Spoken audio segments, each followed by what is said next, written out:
Okay, so today I'm going to give you a crash course on the layering of the Earth, because we're actually going to be playing with the layering of the Earth a little bit in today's class.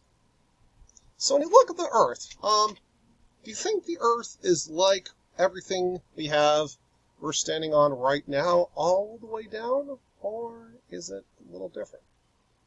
The cool thing is, we have lots of evidence that there are things to tell us what the Earth is like deep down inside.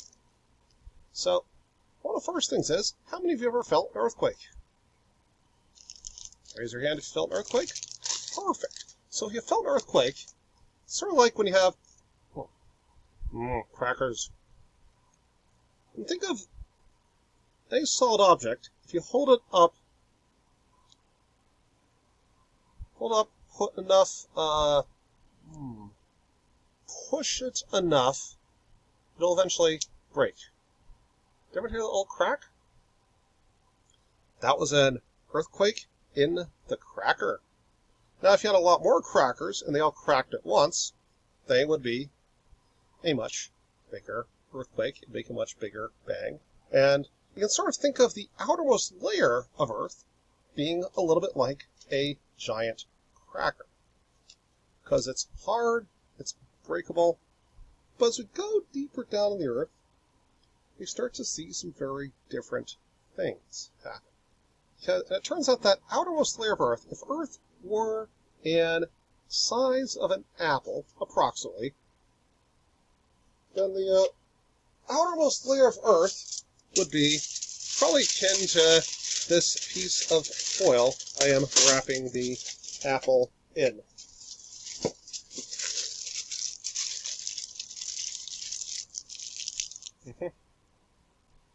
Apple in.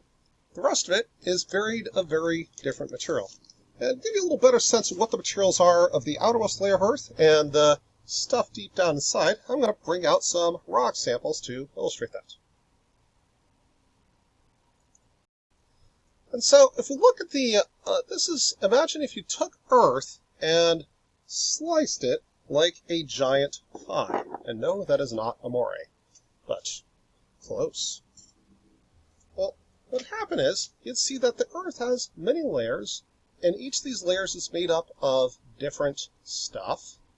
And depending on how hot it is, and it does get hotter as you go down in most places, the hotter something is, the more it's going to sort of be gooey and stretchy, kind of like these marshmallows. Ooh. Marshmallows. But sometimes, under very high pressures, squeeze it hard enough,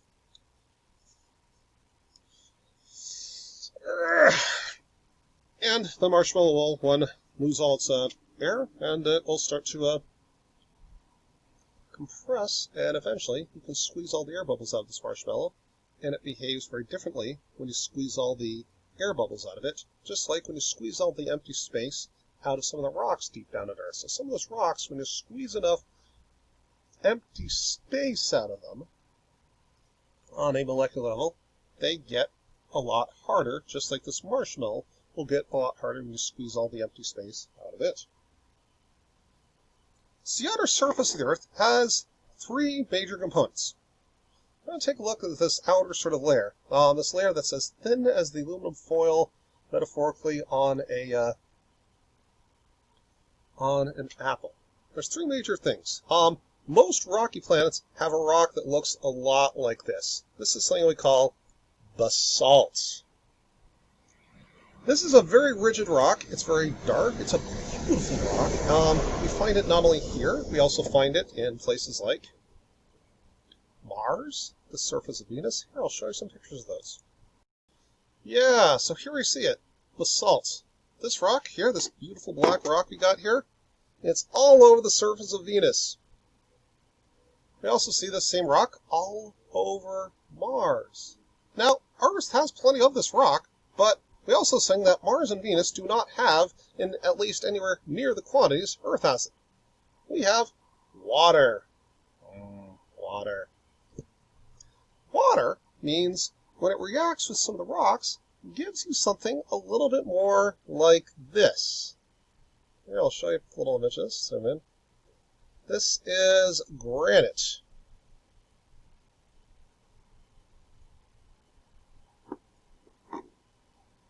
Granite. You've probably seen lots of granite, especially if you live in San Diego County. We have quite a bit of it here in San Diego County.